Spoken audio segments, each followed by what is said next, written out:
મિત્રો, શું તમને ખબર છે મહાભારતનું યુદ્ધ શરૂ થતા પહેલા રણ મેદાન ઉપર શ્રી કૃષ્ણ અને અર્જુને સંયુક્ત સંઘનાદ કર્યો. તો શા માટે શ્રી કૃષ્ણ અને અર્જુને સાથે શંખ વગાડ્યો? એમનું સાથે શંખ વગાડવાનું કારણ શું?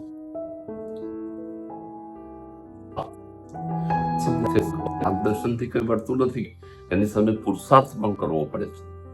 તો કૃષ્ણ એટલે સત્ય, માર્ગદર્શન, અને અર્જુન એટલે હિંમત, કર્તૃત્વ અને પુરુષાર્થ.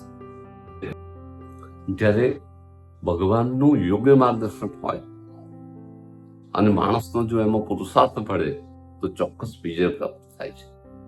આ છે 1:14 રહસ્ય. તમને જો આ વિડીયો ગમ્યો હોય તો વિડીયોને શેર અને લાઈક કરજો અને ચેનલને સબસ્ક્રાઈબ કરવાનું ભૂલતા નહીં. જય શ્રી કૃષ્ણ.